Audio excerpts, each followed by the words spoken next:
సాయి కృష్ణ ఆ, కాపు బిడ్డని encounter lockup death చేశారు. చేసిన తర్వాత బాడీని కూడా మాయం చేశారు. సో ఇలా లాకప్ డెత్ జరిగిన తర్వాత బాడీని కూడా పోలీసులు మాయం చేయడం ఎక్కడైనా ఎప్పుడైనా మీ కెరీర్ లో ఎక్కడైనా జరిగినట్టు విన్నారా? విన్నాను సార్. చాలా సినిమాల్లో డైవర్షన్ పాలిటిక్స్, అదే సినిమాల్లో కొన్ని విని కొన్ని ఉంటారు సినిమాలు అంతే, చూస్తుంటే నిజ జీవితంలో లేదు.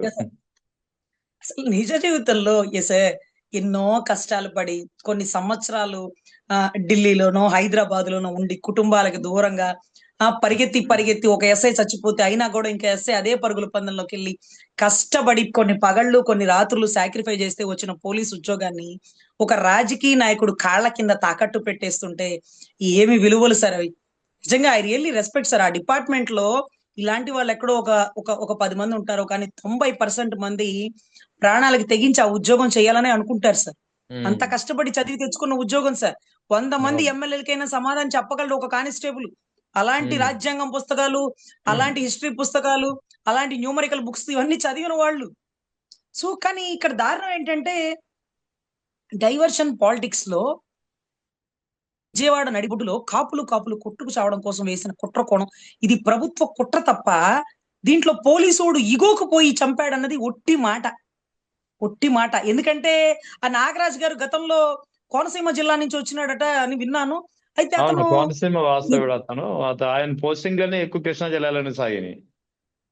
సరే సార్ ఆయన ఇంకొకటి ఏంటంటే అతను చట్టం కంటే ఎక్కువ లాఠీనే నమ్ముకుంటాడని చెప్పి ఆయనకి ఒక పేరు కూడా ఉంది.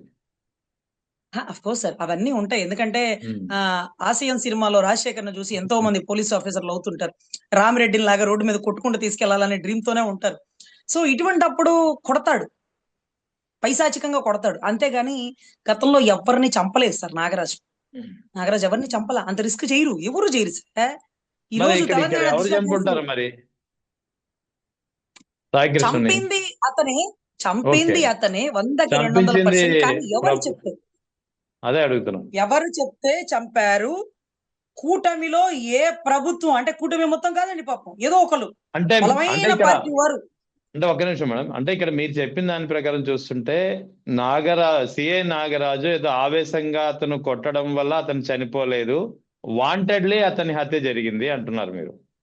దాని వెనక వేరే పెద్దలు ఉన్నారు, అంతే కదా? 100% అంతే రైట్ అంతే రైట్, సార్. ఓకే, ఎందుకంటే రైట్. నాకు తెలుసు కదా సార్, డిపార్ట్మెంట్ వాళ్ళు ఒక ఎఫ్ఐఆర్ కట్టమంటేనే 100 సార్లు ఆలోచిస్తారు. అటువంటిది ఇంత రిస్క్ చేసినాడంటే కోపంతో చేశాడని నేనైతే అనుకోను సార్. చాలా అంటే ఆవేశంతో చేశాడని అనుకోను, కానీ భయంకరమైన ఆలోచనతో యా. భారీ ఎక్స్పెక్టేషన్స్ చేశాడు.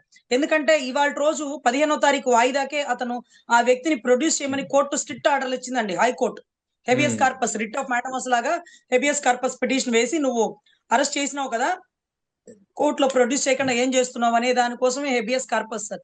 ఈ హెబియస్ కార్పస్ లో మీరు జై భీమ్ లో చూసినట్టుగా స్టేషన్ లో కొట్టి చంపేస్తారు, కోర్టుకి ప్రొడ్యూస్ చేయరు, అప్పుడు కోర్టు చాలా స్ట్రిక్ట్ ఆర్డర్లు తీసుకుంటది. సో ఇటువంటి అప్పుడు 15వ తారీఖే బాడీని ప్రొడ్యూస్ చేయాలి, మనిషినిగా లేకపోతే శవంగానా. అలా కూడా చేయలేదు, 29కి వాయిదా వేశారు. ఆ టైంకి చేయకపోతే అతనికి చట్టపరమైన చర్యలు ఉంటాయి, అంటే రిమూవల్ ఫర్ సర్వీస్ కూడా అయిపోతుందండి. అలా అయిపోయినప్పుడు మరి ఉద్యోగం పోతే అతను ఏం చేస్తాడు? రజనీ గారు ఎందుకు అంత రిస్క్ చేసినాడంటే ఉద్యోగం పోతేనే కదా సార్ పాలిటిక్స్ లోకి వచ్చేది. ఏదన్నా రాజకీయంగా రండి రండి రండి రండి అని బంపర్ ఆఫర్ వచ్చి ఉంటది. బంపర్ ఆఫర్ వచ్చింది. రాష్ట్రంలో బాగా డిమాండ్ అయిన కాస్ట్ ఏంటంటే కాపు. కాపేనండి. కాపుల్లో ఎవరు వచ్చినా వాళ్ళకి అదేదో పండగ అనమాట. ఎవరు వచ్చినా అంటే మంచోడు వచ్చినా చెడ్డోడు వచ్చినా ఎవడో ఒకళ్ళు అబ్బా కులం అనే పరిస్థితికి దిగజారిపోయిన వ్యవస్థ ఈ రోజు. ఇటువంటిది ఒక కాపోడికి రాజకీయ ఎమ్మెల్యేలో ఎంపీలో ఎరైసి అతనితో దగ్గరుండి చంపించి ఒక కాపు సామాజిక వర్గాన్ని రాష్ట్రం మొత్తం కొట్టుకునేలాగా అతన్నేమో శివమణిలో శివమణిలో నాగార్జున చూపించినట్టు హైలైటెడ్ గా 22 కేసుల్లో ముద్దాయి అంటూ ఈ రోజు ముద్దాయిని చూపిస్తూ పాపం బాధితుడిని చనిపోయిన వాడిని ఆయన్ని శివమణిలో నాగార్జునతో పోలుస్తున్నారండి. సో వ్యవస్థలు ఎటెళ్ళిపోయినాయి. అంత డేర్ అయితే సార్ ఆయన అక్కడ వాళ్ళకి కానీ ఇంకొకరికి కానీ అనుకోవచ్చు, కోపంతో కొట్టేశాడు, మావాడు తిరగబడి చంప మీద కొట్టాడు, దాంతో అతను కొట్టేసినాడు, ఇవన్నీ ఉట్ట మాటలండి. అతను ఎంతో మందికి అన్యాయం చేస్తున్నాడు అని కూడా చంపడు పోలీసుడు. నా ఎందుకు ఎవరికి అన్యాయం చేస్తే, నెలాఖరికి జీతం తీసుకొని నా కుటుంబాన్ని న్యాయం చేస్తే చాలు, నా పరిధి ఎంతవరకు అరెస్ట్ చేయడం, లోపల సరెండర్ చేయడం, ఊరేస్తారా లేకపోతే మధ్య యావజ్జ వేస్తారా, బయటకు వదులుతారు, కోర్టుల విషయం.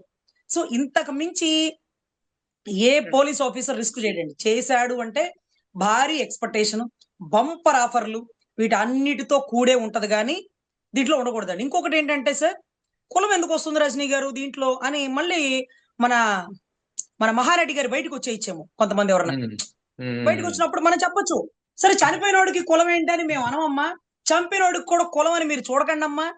కానీ మిమ్మల్ని ఏం మాహనిదా హోంశాఖ నన్ను తీసుకోమంటావా, నేను తీసుకుంటే ఎలా ఉంటుందో తెలుసా, నేను తీసుకోలేక కాదు అని బూతులు కూడా లేకుండా చక్కటి పదజాలంతో పబ్లిక్ మీటింగ్ లో మాట్లాడినాడు పాపం డిప్యూటీ సీఎం. ఆవేశం కదా ఆపుకోలేక.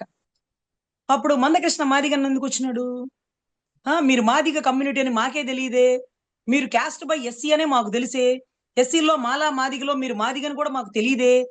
కానీ ఎప్పుడైతే మందకృష్ణ మాదిగన్న మీకోసం వచ్చినప్పుడు, ఏంటి మందకృష్ణ మాదిగన్న వచ్చినాడు అంటే, హోమ్ మినిస్టర్ గారు ఆ కమ్యూనిటీను, అవునా అందుకనే వచ్చి ఉంటాడన్నా. ఇప్పుడు ఏమైందంటే ఆమెని డిప్యూటీ సీఎం గారు అలా అన్నారు కదా అంటే ఆయన ఏమన్నాడు, మీరు పబ్లిక్ మీటింగ్ లో మాట్లాడకూడదు, 4 గోడల మధ్య అసెంబ్లీలో మాట్లాడుకోవాలి, క్యాబినెట్ మీటింగ్ లో మాట్లాడుకోవాలి, పబ్లిక్ గా ఒక మాదిగ బిడ్డని మీరు స్టేజ్ మీద నేను హోంశాఖ నీకు చేత కాదు అన్నట్టుగా మీరు మాట్లాడతారా అని మాట్లాడినాడు సార్.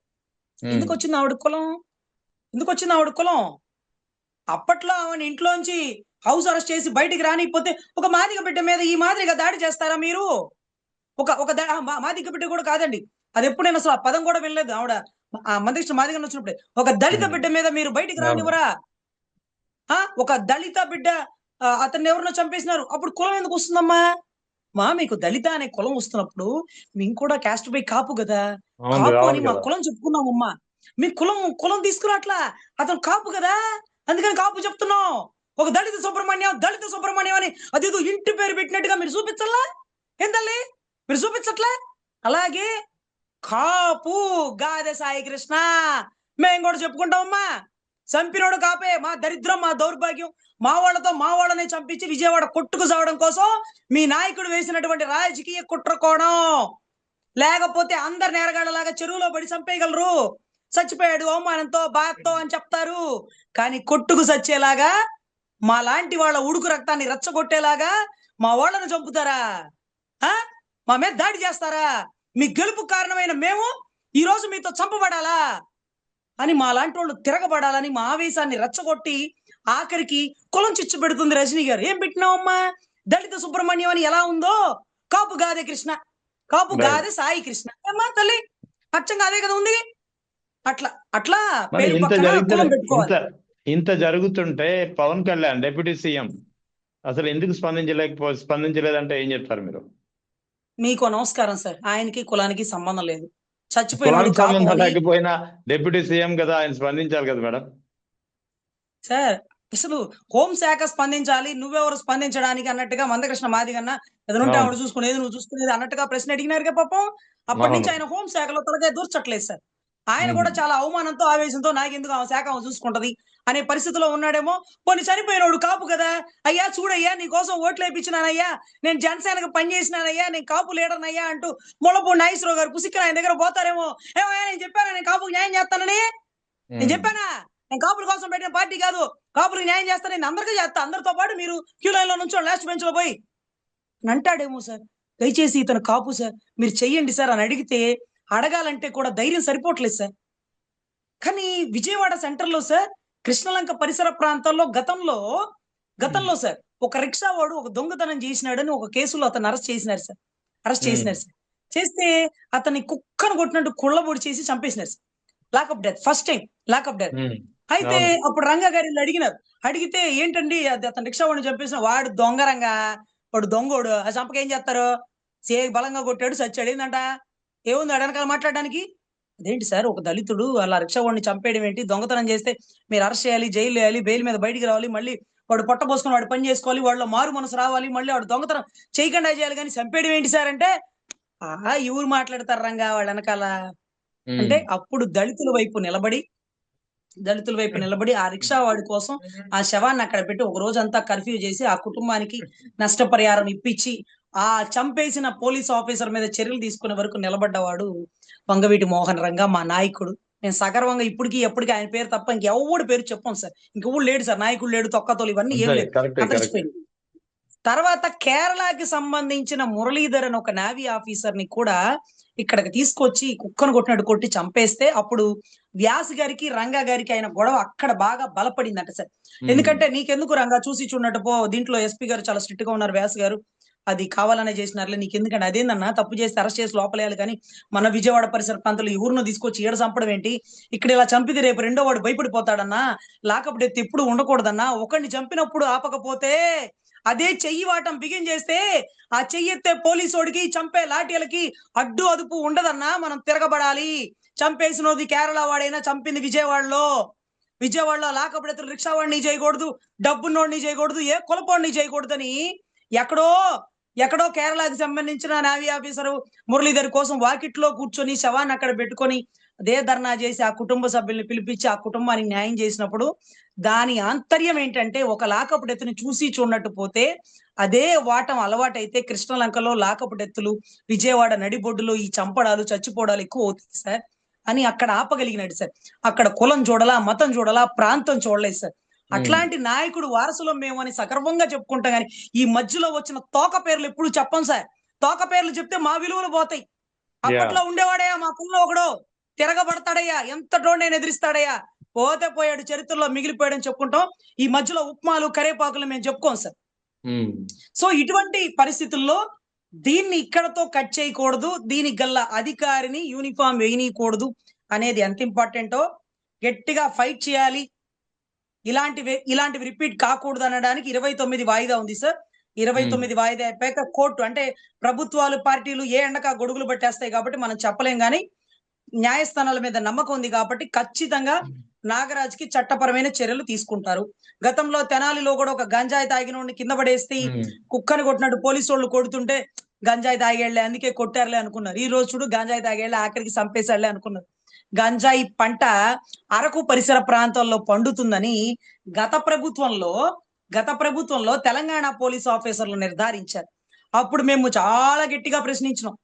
ఇప్పుడు ప్రభుత్వం వచ్చి 2 ఏళ్ళు అయింది. ఆ గంజాయి పంటని మీ తెలుగుదేశమో వైసీపీలో ఇవేం వద్దు, జనసేన వాళ్ళు వెళ్ళండి, అగ్గిపెట్టి కిరసనాయలు తీసుకొని నిప్పంటించి పంట మొత్తం తగలబెట్టండి, రాష్ట్రం గొప్ప దిశగా వెళ్ళేటట్టుగా చూడండి, యువకులు గొప్పగా ఆలోచించేలాగా యువతను ముందుకు తీసుకెళ్ళండి, ఆ గంజాయిని నిర్మూలించండి.